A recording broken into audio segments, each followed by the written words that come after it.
Bueno, buenas tardes a todos los que están del otro lado. Continuamos con el programa latinoamericano de gestión en la producción caprina. Hoy vamos a escuchar una charla realmente bien práctica, bien orientada a los productores. Lo conozco a Sebastián desde hace mucho tiempo.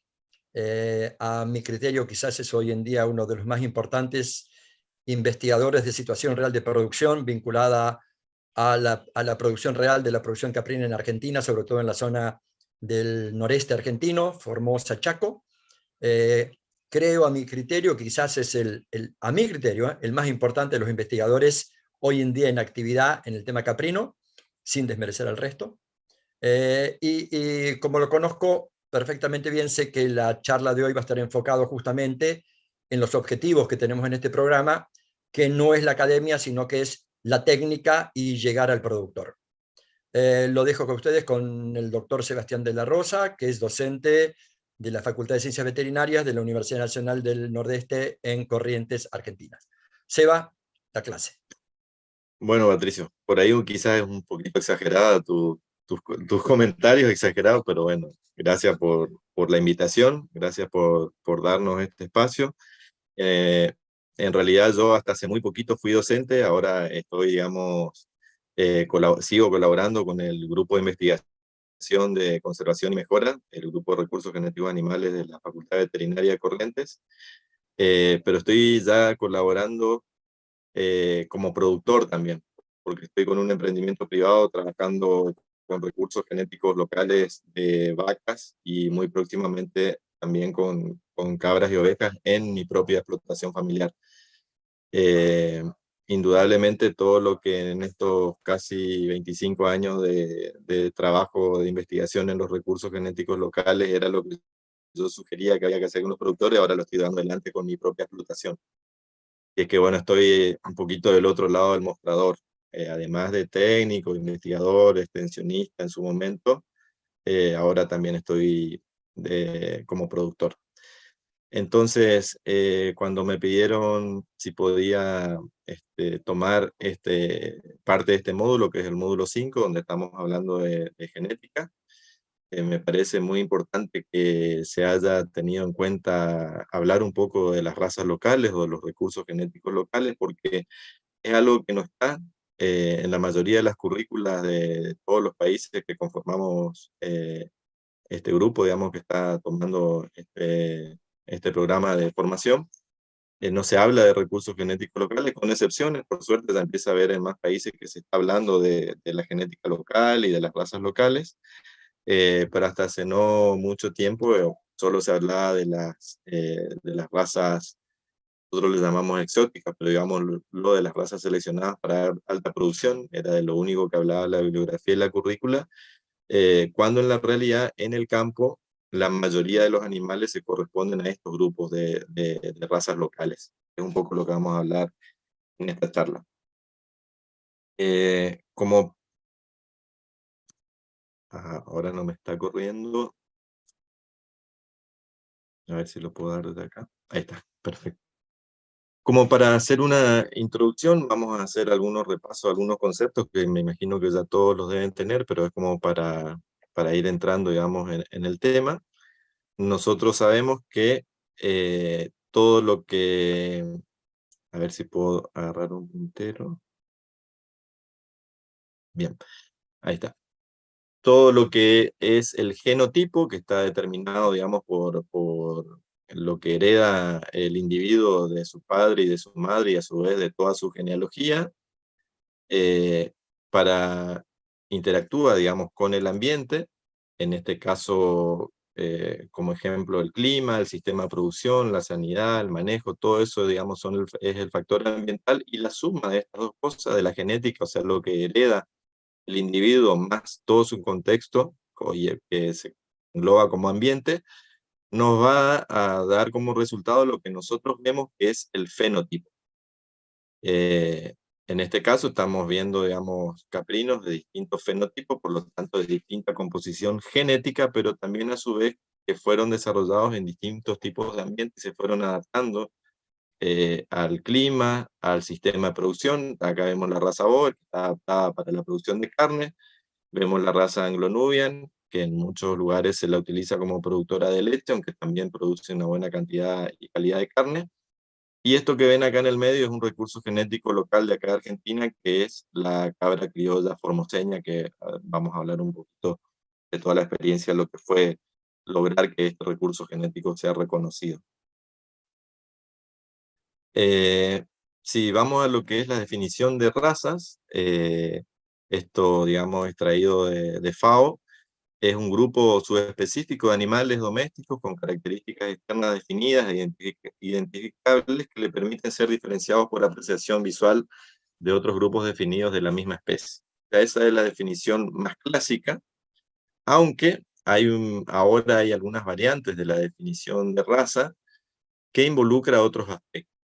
Hay una variante que particularmente es con la que yo más coincido, que ahora se considera raza un grupo de animales para lo cual la separación geográfica y o cultural de otros fenotípicamente similares le ha permitido que se acepte para ellos una identidad distinta. En este sentido, la raza es a menudo aceptada más como un concepto cultural que técnico. ¿Qué significa? Acá entra algunos valores que son intangibles, digamos, para la definición técnica, digamos, que es cómo lo visualizan los mismos productores. Entonces, me parece importante agregar, digamos, este concepto de la culturalidad para la definición de la raza, porque justamente nosotros tenemos ese concepto de que una raza tiene que ser, por ejemplo, todos los animales iguales, de color, con o sin cuernos, el mismo largo de pelo, y muchas veces cuando hablamos de recursos genéticos locales, por la misma variabilidad genética que tenemos, vamos a encontrar individuos que son bastante diferentes fenotípicamente y sin embargo genéticamente se afilian a una misma población. Y esto está definido, lo que se observa genéticamente está definido muchas veces por comportamientos culturales de cómo fueron criando, agrupando las personas y cómo se fueron esos animales adaptando y de esa manera fueron subsistiendo en el tiempo como una población. Ahora, las razas en su diversidad están adaptadas a determinados sistemas de producción y mercados. Pues también tenemos que tener el concepto de que muchas veces se selecciona o se va em, definiendo una raza de acuerdo a lo que se comercializa. Entonces entra también el concepto de mercado en juego. Ahora, cuando cambiamos la raza, si nosotros, digamos, como técnicos y con los productores hacemos cambio en la raza utilizada, por ejemplo, lo que abunda en todo el continente, que es la absorción de una raza por otra. Más recientemente en el tiempo, creo que el ejemplo de esto más claro es, por ejemplo, la raza Boer. En otro momento fue el Anglo-Nubian, pero creo que en la última década prácticamente la Boer es la que está más en auge. Si nosotros cambiamos o reemplazamos una población local por esta nueva raza, eso va a exigir cambios en el sistema de producción y también en los mercados. ¿Qué quiere decir esto? Que si nosotros reemplazamos animales locales, que ahora después vamos a hablar más extensamente, por una raza mejoradora en muchos casos de algunos caracteres, como la producción de carne, como lo es la Boer, vamos a tener que cambiar el sistema de producción. ¿Por qué? Porque esta raza probablemente va a tener mayores requerimientos, entonces vamos a tener que ofrecer mayor cantidad y calidad de alimento para que se exprese el potencial genético de esa raza que estamos introduciendo. Y por otro lado también hay que ver el tema del mercado. Volviendo al ejemplo, lo voy a mencionar varias veces, pero volviendo al ejemplo de la Boer, la raza Boer está seleccionada para producir japones, o sea, animales de determinada edad y tamaño que tienen una excelente calidad de carne. Ahora, en muchos de nuestros países, culturalmente lo que se consume no es ese capón, se consumen animales más jóvenes, es lo que va a mercado. Entonces, fíjense que ahí tendríamos que estar atentos a este tipo de cosas porque este cambio en la raza exigiría un cambio de sistema de producción y quizás un cambio de mercado a qué se está apuntando si vamos a producir con esa raza. De la misma manera, o a la inversa, digamos, en la otra cara de la misma moneda, si vamos a hacer un cambio en el sistema de producción, entonces ahí probablemente tendríamos que exigir un cambio en la raza utilizada. Por ejemplo, si vamos a producir o pretendemos producir leche en un sistema intensivo, entonces es muy probable que necesitemos cambiar el recurso genético al que tenemos por algo de mayor producción. Ahora vamos a profundizar un poquito en esto. Como sabemos, tenemos variados sistemas de producción en la especie caprina, que es lo que venimos viendo desde el principio de este programa, desde sistemas totalmente extensivos y a campo, tanto para la producción de carne como de leche, y en mi país, por ejemplo, también está la producción de fibra, se produce mohair de cabras de raza angora, a sistemas mucho más intensivos, como podemos ver acá, de estabulación o semiestabulación. O sea, tenemos toda la variable, digamos, de intensidad en los sistemas con la producción caprina, y tenemos básicamente tres potenciales producciones de peso, digamos: carne, leche y fibra. Ahora, para agrupar, ir, digamos, agrupando un poco los sistemas de producción, podemos decir que los dos extremos son un sistema extensivo y uno intensivo. En el sistema extensivo, la oferta de alimentos son el pastizal y el monte nativo. En los intensivos, en la mayoría de los casos, se tiene que recurrir a pasturas cultivadas y a suplementaciones en determinadas épocas del año, y en muchos casos durante todo el año, incluso hasta la estabulación completa. La mano de obra en los sistemas extensivos generalmente es poca, o sea, se necesita poca mano de obra y muchas veces es familiar. Y acá toma relevancia la cuestión de género, porque en general en estos tipos de sistemas los que manejan los animales son las mujeres y muchas veces los niños de la familia. En un sistema intensivo ya la mano de obra es más importante y muchas veces tiene que ser remunerada. En cuanto a los atributos del animal, en los sistemas extensivos son en general animales de bajo requerimiento, porque aquí es donde vamos a entrar un poco con el tema de hoy, que son las razas locales. Se utilizan razas locales adaptadas a ambientes restrictivos, por lo tanto están adaptados y con bajos requerimientos, de un tamaño moderado, son ávidos buscadores de alimento, y en general lo que define al animal en un sistema extensivo es su rusticidad. Sin embargo, en los sistemas intensivos, generalmente se tiene que tener una buena base forrajera para cubrir los altos requerimientos que presentan estos animales. Tienen que tener una alta productividad y ser prolíficos, y un buen temperamento, porque como se tiende la intensividad, hay mayor cantidad de concentración de animales por metro cuadrado, y tienen que tener un buen temperamento para no terminar con algunos daños entre los animales. Y bueno, y la mansedumbre también es fundamental en los sistemas intensivos por el mismo sistema de cómo se manejan los animales. Ahora, ¿cuál es la clave del éxito para un sistema extensivo? Los bajos costos. O sea, se necesita que se produzca a bajo costo para que lo que eventualmente se comercialice, esa relación de inversión, que tiene que ser baja, con el precio que se comercialice, sea lo más ventajosa posible para el productor en este tipo de sistema extensivo.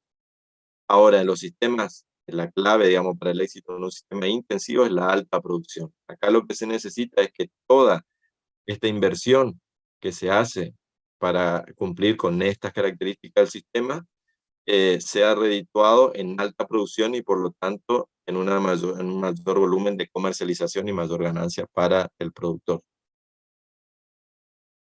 Ahora, yendo un poco al análisis de los sistemas de producción y los recursos genéticos, en un sistema intensivo, la característica es la alta tecnología e infraestructura, porque si vamos a necesitar una alta producción para que nuestro sistema sea exitoso, también vamos a tener que invertir en tecnología, en infraestructura.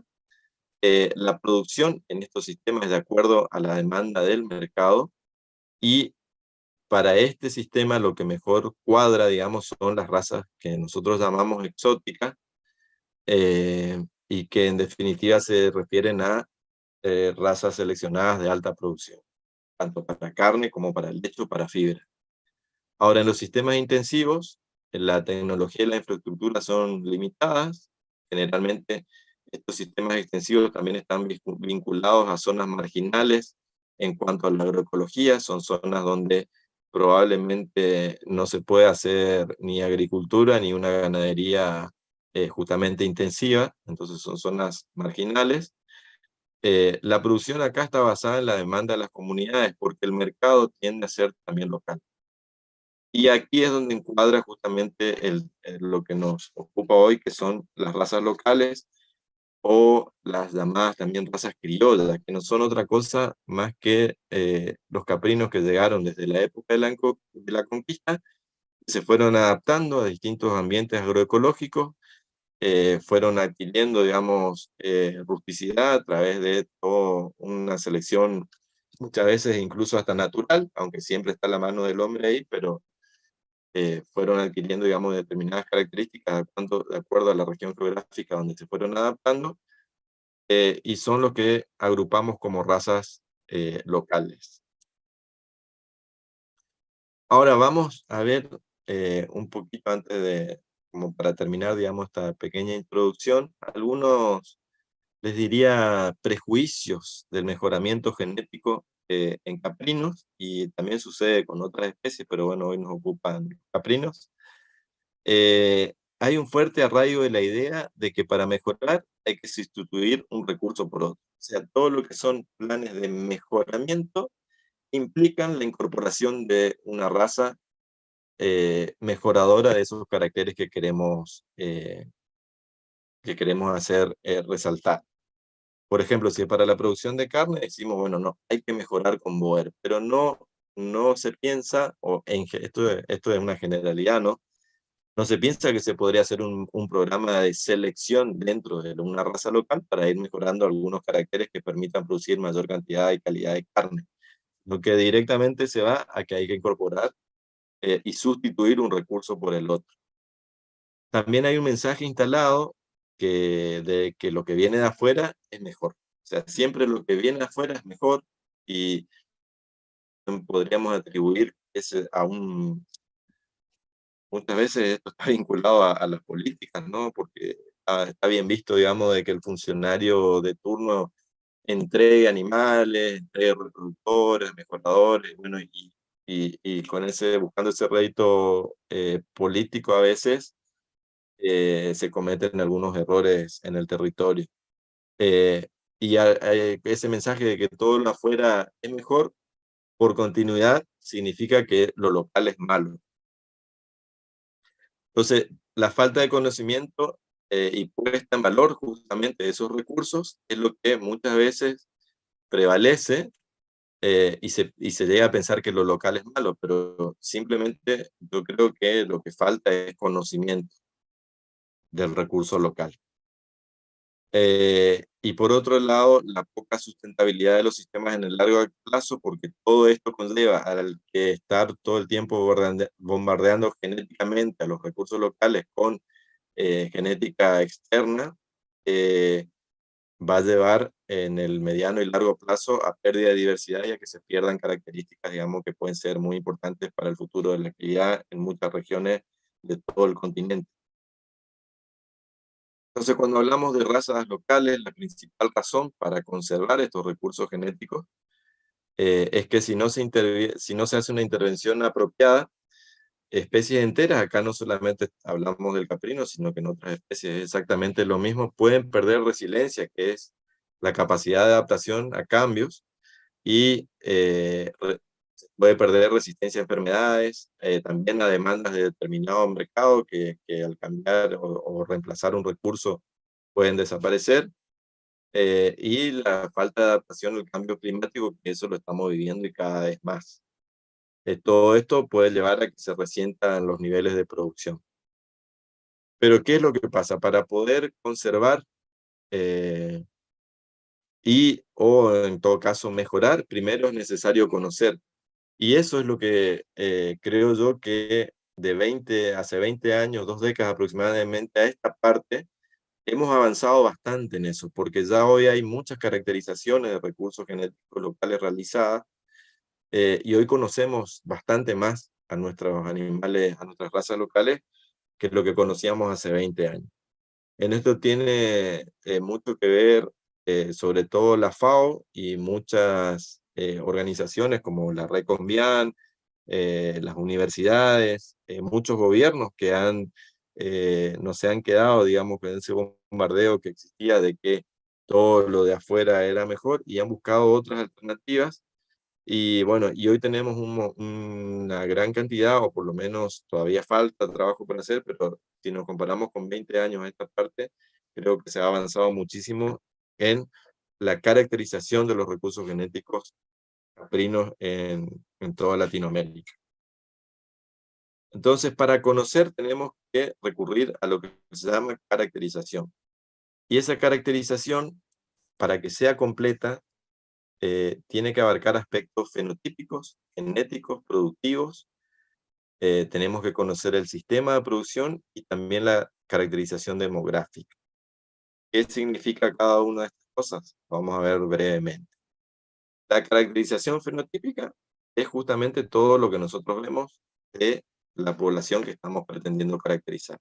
¿Cuáles son sus caracteres cualitativos y cuantitativos? Porque hay algunos que son, los que no se pueden medir, digamos, son cualitativos. Por ejemplo, acá tenemos una majada de cabra criolla formoseña, las características del pelaje, de los cuernos, la forma y la posición de las orejas, etcétera, son caracteres cualitativos, la coloración de las mucosas, etcétera. Todo eso forma parte del fenotipo y se debe caracterizar a través de la estadística con la observación de un porcentaje de la población, de una muestra de la población.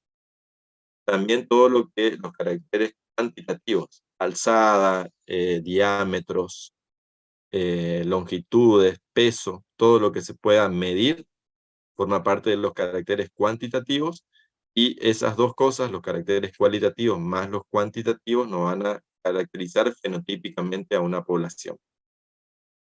El segundo aspecto, la caracterización genética, hoy lo que se está usando son los SNPs, ya estamos a ese nivel. En un primer momento era a través de ADN mitocondrial, se veían algunas características, después vino toda una nueva generación y se trabajó con marcadores moleculares. Hoy se están trabajando con SNPs, es digamos la técnica más reciente para poder hacer estudios de poblaciones y ver qué características comparten los individuos de una población que fenotípicamente consideramos, digamos, como una posible raza o como un posible recurso genético local, y eso se corrobora a través de cuánta o qué porcentaje de genes comparte esa población. Y después, el segundo análisis es comparar con otras poblaciones para evaluar las distancias genéticas y ver si se separa efectivamente de otras poblaciones. En cuanto a la caracterización productiva, acá viene todo lo que esa población ofrece como producción. Puede ser carne, leche, y cómo se evalúa todo esto. Bueno, a través de la prolificidad, de las ganancias de peso diaria de los cabritos desde el nacimiento hasta el estético, posteriormente la etapa de crecimiento, todo lo que tenga que ver con entrada a la pubertad, edad de la entrada a la pubertad, etcétera. Todo lo que tenga que estar relacionado, digamos, a la oferta productiva que tiene esa población, se evalúa a través de la caracterización productiva. En cuanto a los sistemas de producción, lo que se ve acá es, bueno, la relación del recurso genético con el grupo humano que está utilizando ese recurso genético, a los productores. Acá lo que se ve es, bueno, de qué manera, en qué áreas pastorean, cómo son las instalaciones, cómo es el manejo general de la majada, qué calendarios, qué enfermedades más comunes, bueno, toda una serie de cosas que van a determinar el sistema de producción, si son más intensivos, más extensivos, de acuerdo a todas esas características. También hay que definirlo y describirlo, o sea, todos estos aspectos se tienen que documentar. Y respecto a la caracterización demográfica, aquí lo que se hace es estimar el tamaño efectivo de la población para poder determinar el grado de riesgo de pérdida de biodiversidad de esta población objetivo que estamos caracterizando. Ahí lo que se hace, bueno, se evalúan todas las edades de cada uno de los sexos, macho y hembra, todas las edades, para poder saber, porque no es lo mismo el tamaño total de una población que el tamaño efectivo. El tamaño efectivo lo que hace es relacionar las edades de la pirámide, o sea, una pirámide poblacional de edad, donde se toman las edades, y la relación machos y hembras, y de esa manera, en general, el tamaño efectivo es mucho más chico que el tamaño total de individuos y está muy relacionado a la cantidad de machos no emparentados que haya en una población. Justamente a través de cálculo estadístico lo que se hace es determinar el grado de riesgo de pérdida de variabilidad genética en esa población. Entonces, todos estos aspectos que les estuve mencionando es lo que va a permitir lograr una caracterización completa del recurso genético local que estemos hablando. Vamos a ver algunos ejemplos en Latinoamérica de esto que les estaba mencionando. Creo que en esto hace punta, o por lo menos hace mayor cantidad de años, viene trabajando Brasil, sobre todo en la región del Nordeste, donde hay varias razas que ya están muy...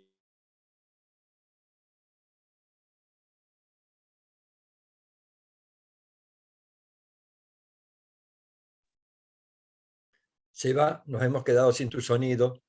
Una raza de pelaje blanco, con una línea negra del dorso. Esto sería la caracterización fenotípica, cualitativa, un peso medio de 30 kilos, esto ya entra dentro de lo que es la estatura media de 60 centímetros. Esto es lo que es caracterización cuantitativa, fenotípica cuantitativa. Su población se encuentra en el noreste brasileño. Esto está describiendo un poco en qué lugar está la población. Es rústica y adaptable, su nombre se debe, bueno, todo esto es parte de la caracterización del sistema de producción. Y el fin zootécnico es carne y cuero.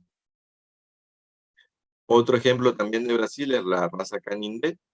Fíjense que varía el peso promedio, la estatura media varía respecto a la anterior. Y en este caso, por distancia genética, se determinó que se originó a partir de la raza grisón negra, que es una raza suiza.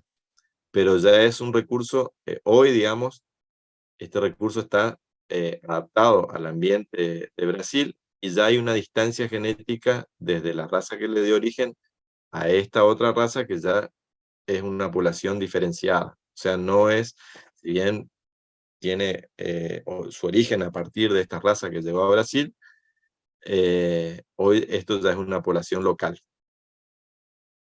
Lo mismo sucede con la raza azul, que es una tercera raza también del nordeste de Brasil, un animal más grande que los que vimos recién. También está en el nordeste brasileño, pero fíjese que esta se originó a partir de razas enanas del oeste africano. O sea, tiene un origen distinto que las otras. Sin embargo, todas están conviviendo en la misma región prácticamente del nordeste de Brasil. Poder diferenciarlas, se llegó, digamos, a poder diferenciarlas a través de todo un trabajo de caracterización que lleva bastante tiempo. No es un trabajo que se hace muy rápidamente, pero sí tiene que hacerse sostenidamente. Y a partir de ahí, bueno, falta algunas razas. Estos son ejemplos, ¿no? No voy a hablar de todos los recursos genéticos de todos los países, pero son ejemplos, yo diría que son buenos ejemplos de cómo se puede llegar a la revalorización de un recurso genético a través de su caracterización y de conocer justamente cuáles son las características. Eso nos permite valorizarlo. Si no los conocemos, no podemos poner en valor nada. Decía que falta, del nordeste de Brasil, falta la raza repartida, que es otra que también está caracterizada. Todos los recursos genéticos, en realidad, todos los recursos genéticos están en un registro que se llama DAT-IS, que lleva la FAO, que es el sistema justamente de registro de todo lo que tiene que ver con recursos genéticos de FAO. Cada país tiene un listado que de todas las especies, está el listado de razas de cada país. Para poder inscribir un recurso genético, bueno, hay que hacer todo este proceso de caracterización previa y entonces se puede inscribir, registrar en FAO, digamos, el recurso genético local. Bueno, otro ejemplo en Latinoamérica es en Colombia, la raza santandereana, también es un recurso genético local que ha hecho todo el recorrido, digamos, para poder ser reconocida ante la FAO como un recurso genético local. Y en la mayoría de los países latinoamericanos hay recursos genéticos que ya están inscritos en FAO. Eh, Algunos de ellos con una caracterización completa y otros en el proceso, pero que ya están inscritos. Si uno entra a la página de FAO y observa en el DADIS, puede ver todo el listado de recursos genéticos que ya están caracterizados o en vía de caracterización completa. Bueno, como yo soy argentino, voy a hablar un poco de lo que más conozco, que es lo que pasa en mi país. Esto que ustedes ven acá es una captura del sistema de FAO, del DALIS. En este caso es el país de Argentina, la especie es cabra, o sea, la especie de caprina. Fíjense, todo este listado son las razas que están identificadas que existen en nuestro país. Y me pareció importante remarcar esto. Las que están ahí en el recuadro rojo son los recursos genéticos locales. Tenemos 9 recursos genéticos locales inscritos en el DADIS, y la distribución geográfica, fíjense, para que, por ahí para los que no conocen, sacando la Patagonia, que es toda esta región en el sur, toda esta región es lo que nosotros llamamos como zona núcleo de producción, que es justamente la llanura pampeana, donde todas estas regiones se produce con razas de alta producción, porque son sistemas más intensificados, como hablábamos antes.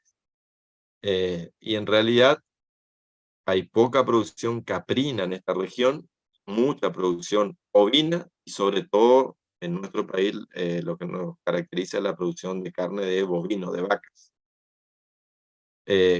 Ahora, en los últimos años se dio un proceso de corrimiento, digamos, de toda esta región, en cuanto a producción ganadera, más hacia lo que se considera como zonas marginales desde el punto de vista agroecológico, por el crecimiento de la agricultura, fundamentalmente de la soja, que es uno de los commodities que se exporta, y entonces el monocultivo de soja fue un poco haciendo un corrimiento de la zona núcleo hacia zonas más marginales de la ganadería.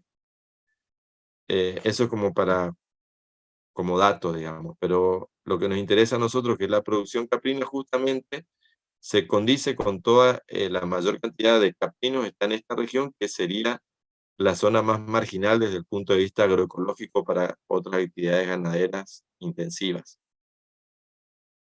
Entonces tenemos, como les dije, 9 recursos genéticos caprinos caracterizados en el país, y lo que están viendo acá en este mapa es la distribución geográfica.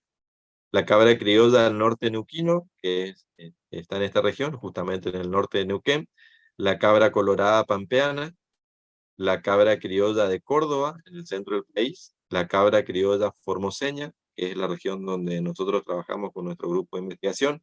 Como les dijo Patricio, estamos trabajando en lo que es la provincia de Formosa.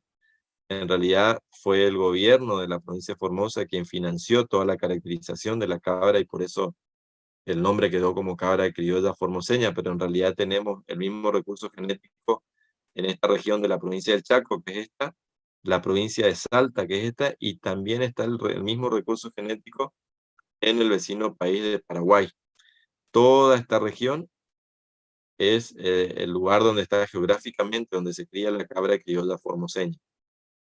Después está la cabra criolla de los Llanos, en la provincia de La Rioja, la cabra criolla serrana, en la región del Tucumán, en la provincia de Tucumán, la cabra criolla de la quebrada de Humahuaca, que está en proceso también de caracterización, ya está inscrita y se está trabajando en eso, la cabra sanluiseña, en esta región, en la provincia de San Luis, y la cabra criolla del sur de Mendoza, que es una de las que más recientemente se ha inscrito en la FAO como un recurso genético local y que es con lo que Patricio ha trabajado muchísimos años.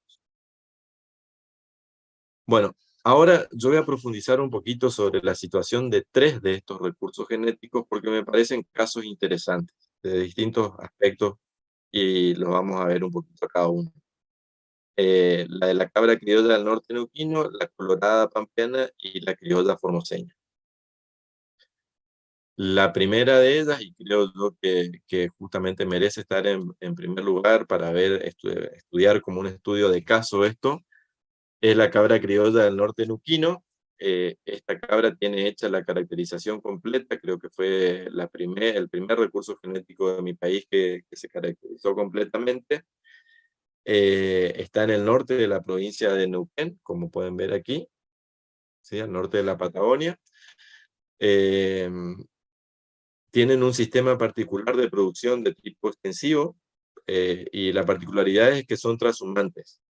Y estacionales. ¿Qué significa? Que las majadas se van moviendo en la región, se lleva adelante lo que se llama la veranada, que es que durante la época de verano suben a la montaña y se alimentan ahí, y en la época de invierno bajan a las zonas donde hay menos frío, menos nieve, y durante ese periodo se encuentran allí, al valle, digamos. Entonces, todo este sistema es único. Las cabras también son muy particulares porque están adaptadas justamente a este ambiente agroecológico. Son estas fotos que pueden ver acá. Permitió que a través de la caracterización y la documentación de todo este sistema se pueda llegar a una denominación de origen. O sea, esta raza tiene un producto con denominación de origen que es el chivito criollo del norte neuquino.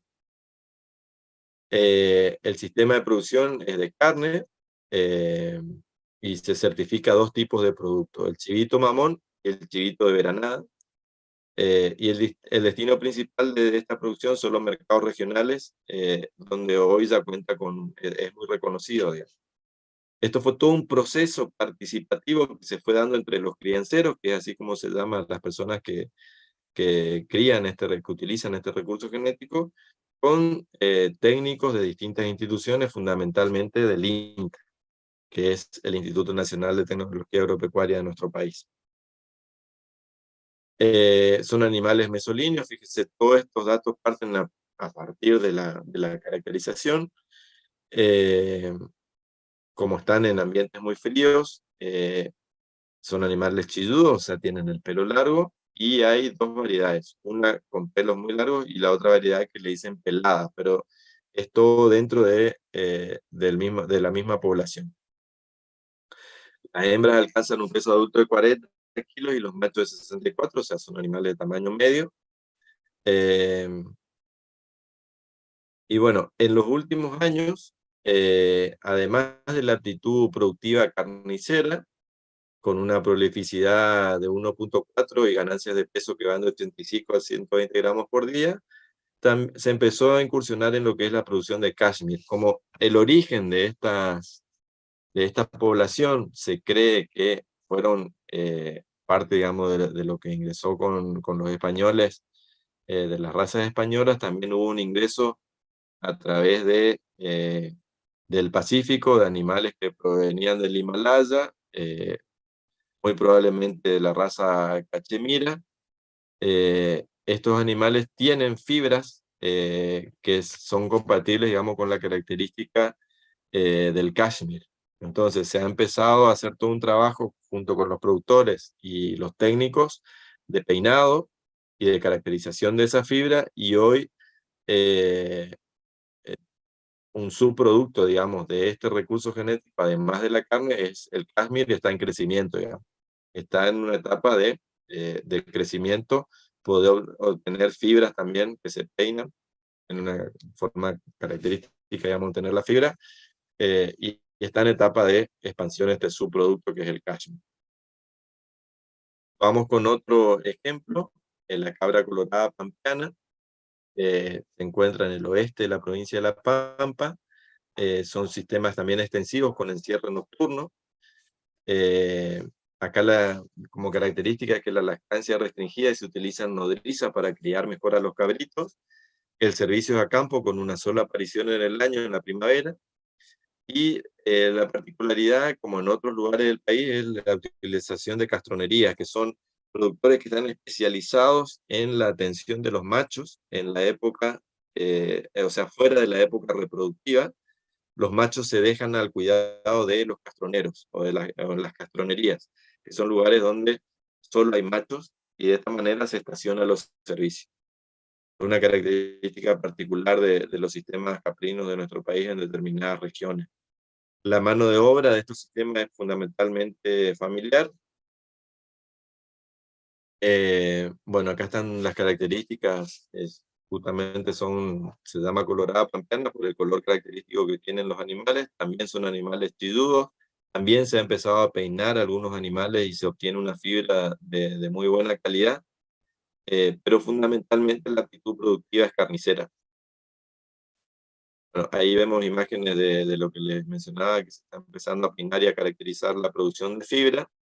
Esto, tanto en este caso como en la criolla del norte neuquino, son subproductos que se empezaron a indagar, digamos, la posibilidad de producir a partir de la caracterización y de todo lo que se fue logrando con conocer el recurso genético local que se desconocía, a través de los procesos de caracterización participativa entre técnicos y productores. Y finalmente, como ejemplo, voy a hablar de estos tres recursos porque, como les dije, son los que tienen la caracterización completa, o sea, se ha caracterizado todos sus aspectos. La cabra formoseña es un recurso genético que está en el norte del país, en el nordeste, en esto particularmente donde trabaja mi grupo de investigación. También tiene características particulares tanto del sistema de producción, como pueden ver también fenotípicamente, en este caso como una región subtropical con estación seca. En el lugar donde se crían estos animales son de pelo corto, no tienen pelos largos como los dos casos anteriores que vimos, y lo que se vende fundamentalmente es un cabrito lechal, o sea, un cabrito mamón, es el producto principal de este recurso genético.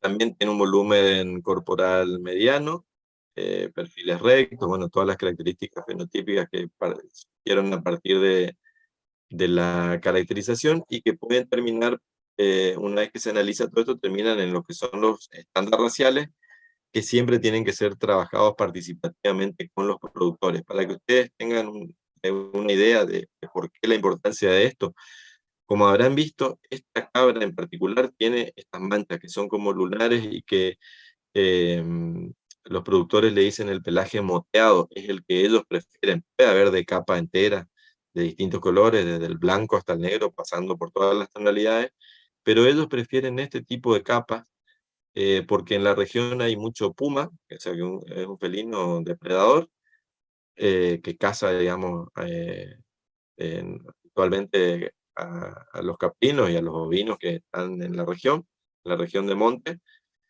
Y este tipo de pelaje es lo que hace actuar como las cebras, digamos, por la forma en que tiene el monte, se producen como lunares que produzca el sol con sus rayos en el suelo, y el puma normalmente caza desde arriba de un árbol. Esto actúa como un camuflaje en el ambiente, y por eso ellos prefieren, los productores prefieren este tipo de pelaje, porque los animales, o sea, mueren menos animales con este tipo de pelaje que los que son de color blanco o un color uniforme. Fíjense que todo esto aprendimos los técnicos trabajando con los productores, y del por qué, como habrán visto, el pelaje que prevalece es ese, y es justamente el que prefieren los productores en esta raza. Las aptitudes productivas, si bien es carnicera, se han detectado animales que tienen buena producción de leche, tienen una alta prolificidad, unos 57 cabritos por cabra por parto, un porcentaje de destete también alto, casi el 90%, o sea, tienen muy buena aptitud materna. Y este dato es interesante porque fue de las últimas cosas que hemos caracterizado, que es la producción de leche. Tienen una producción de leche discreta, pero sobre todo lo interesante es, esto es porque no está explicado en el cuadro, pero lo que ven abajo es las semanas de lactancia, que van de la 1 a la 10, y esto es litros de leche producida diaria, ¿no? Entonces tienen una media de 1.3 litros diarios hasta la 10ª semana, pero lo que les decía, lo interesante es el porcentaje de proteínas, que es de 6,5, perdón, de grasas de 6,5 y 4,4 proteínas, lo que nos estaría dando un muy buen rendimiento quesero. Justamente no tienen altas producciones, es discreta, digamos, la producción 1,5 litros de producción discreta, si estamos hablando desde el punto de vista de la producción de leche, pero sin embargo tienen mayor cantidad de sólidos, por lo que estaría indicando que tienen una leche más concentrada.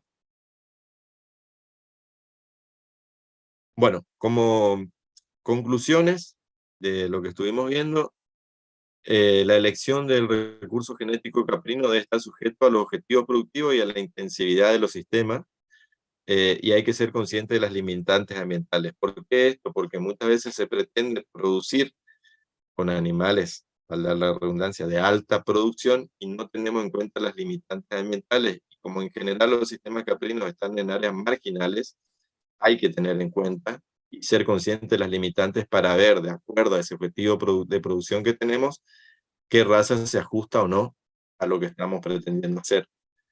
Esto no tiene que ser una dicotomía, digamos, no tiene que ser, a ver, viendo a términos futbolísticos, en Argentina diríamos, no es un River y Boca, no es o una cosa o la otra, o hay que estar de un lado al otro. Lo que hay que buscar es un equilibrio, y lo que realmente importa es que el productor pueda tener un sistema sustentable.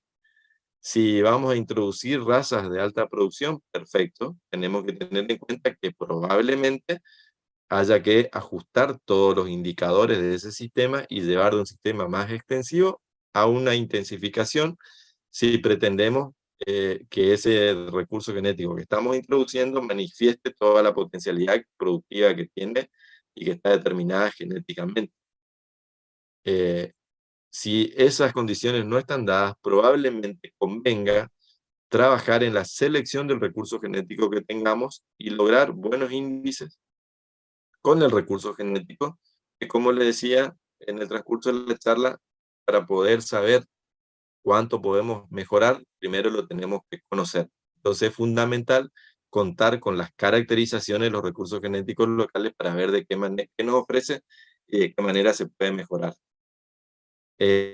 Con estas premisas se debe revalorizar a los animales con mayor capacidad de adaptación y que disminuyan lo menos posible la performance productiva. Entonces es ahí donde toman importancia las razas locales que surgen como una alternativa.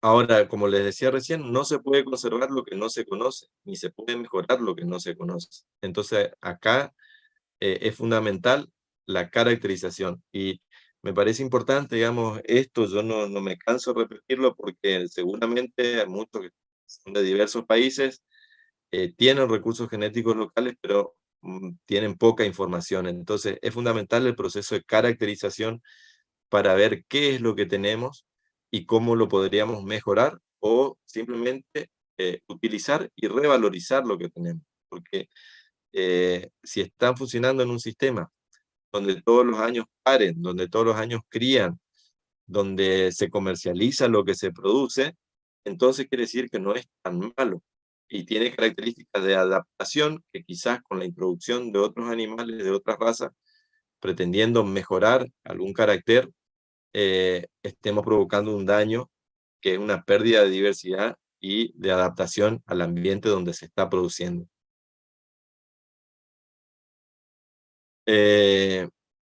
Y bueno, a partir de un cabal conocimiento de todos los aspectos relacionados a los sistemas de producción, pueden surgir, como les mostré en los ejemplos que vimos, nuevas aptitudes que hayan estado relegadas o no explícitas como un beneficio para los mismos. Y eso puede fortalecer el uso de ese recurso genético local por los usuarios, que son los productores. Los casos clásicos que yo siempre menciono son la producción de fibras, tanto para la cabra criolla del norte neuquino en la Argentina como para la colorada pampeana. Y en el caso de la criolla formoseña, lo que estamos viendo es que esa producción discreta de leche podría ser, digamos, un punto de partida para mejorar algunas cosas y sacar nuevos subproductos, porque no, tradicionalmente no, si bien se consume en algunos lugares, no se lo ve con un fin comercial a la producción de leche.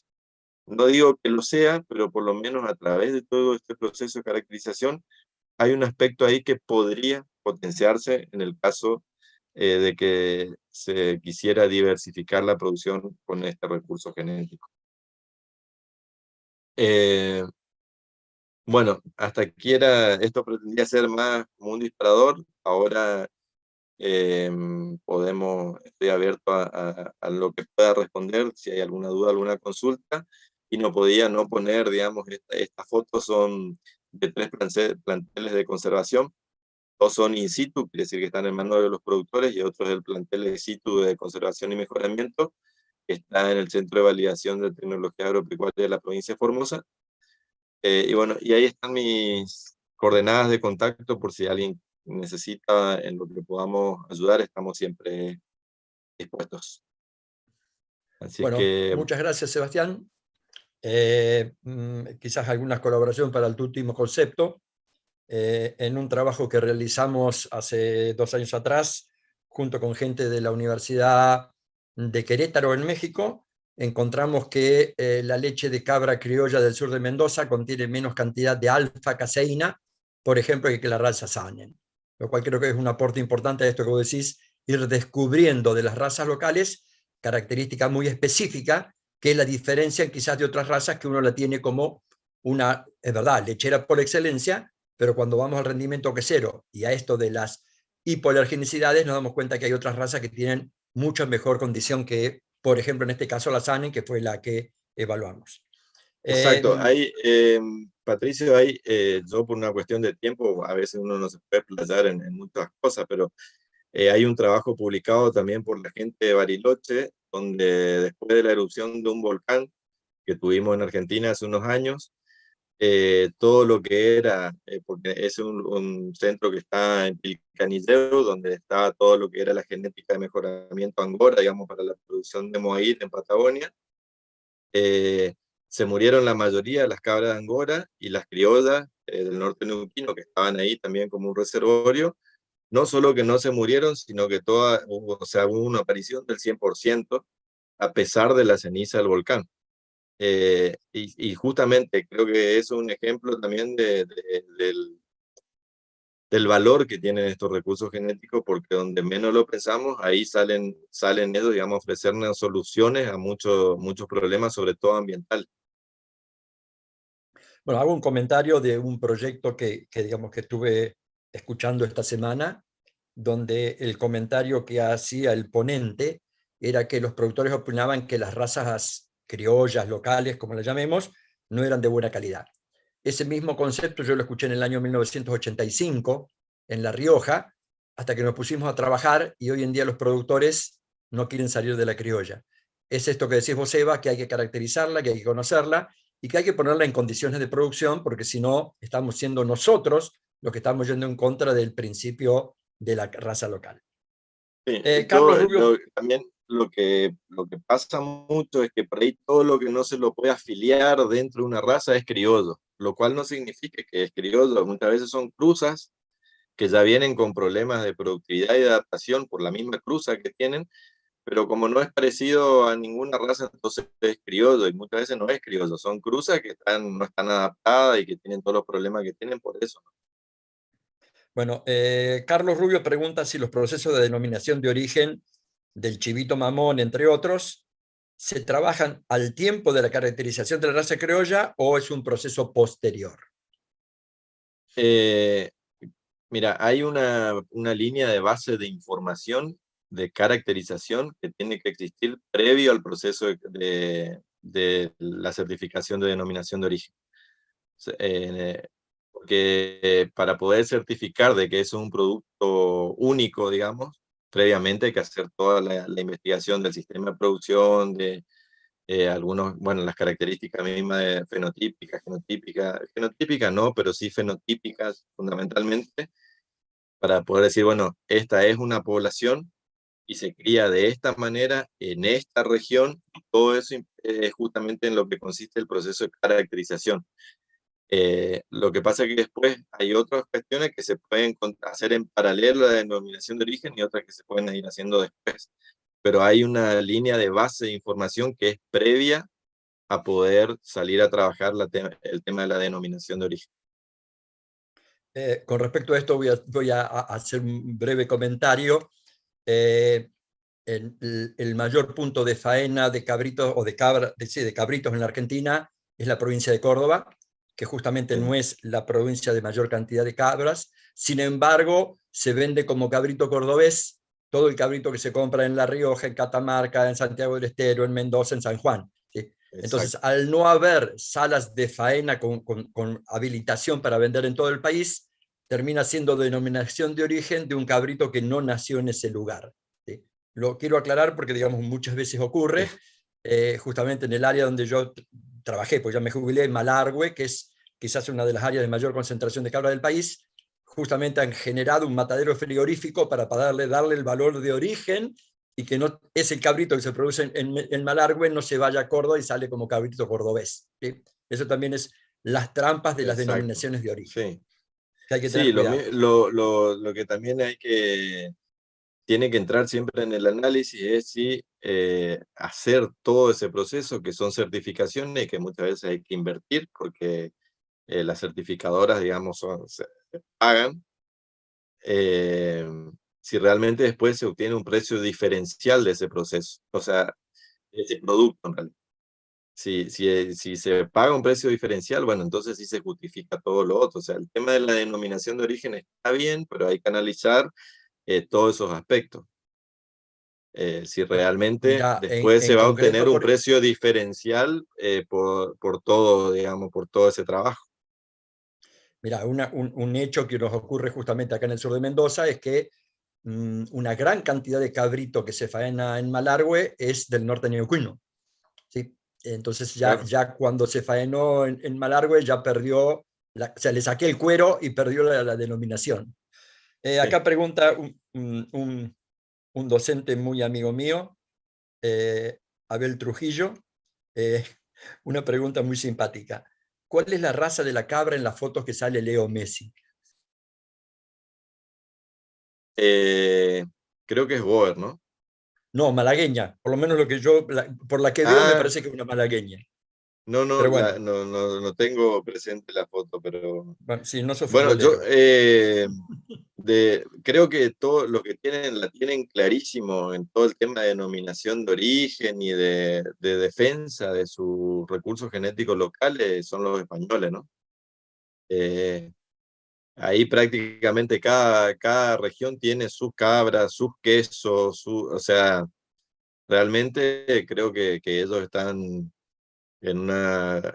eh, bueno, también obviamente que es una civilización que está mucho antes que nosotros, pero nosotros tenemos como esa cosa que lo local es malo, que el criollo es malo, que es de baja calidad y todo eso, y en realidad tiene un valor de muchísimos años de evolución y de adaptación a un ambiente, y que bueno, creo que nosotros tenemos que revalorizar cada vez más eso. Yo creo que se está produciendo, pero por decir la malagueña, bueno, evidentemente la malagueña de la región de Málaga es una raza definida, que tiene todas sus características.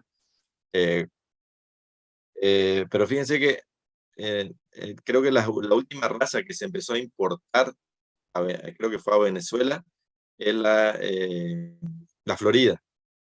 Es una raza de las Islas Canarias de producción de leche y se está introduciendo, digamos, a Latinoamérica para mejorar la producción de leche. Quizás haya otras razas latinoamericanas que tengan las mismas características o que se puedan, o ese potencial, pero bueno, seguimos importando, ¿no? Mira, Héctor Andrade Montemayor, un amigo personal, docente de la Universidad de Querétaro, trabajamos mucho en leche en forma conjunta, todo lo que hacemos en leche le pedimos la colaboración a él. Quizás uno de los personajes que más conoce de lechería caprina en Latinoamérica, pide que se describa bien qué es un criollo y qué es un mestizo. Porque justamente como comentaste vos, todo aquel animal que no tiene una descripción genética definida, la gente en el campo le llama criollo, y como Exacto. bueno, tenemos el tema bien definido, sobre todo el caso de Héctor, que recuperó a la cabra negra de Querétaro, ¿sí? En México. Entonces la idea es que lo aclares un poco para que el resto de la gente entienda bien qué es un criollo, qué es un mestizo.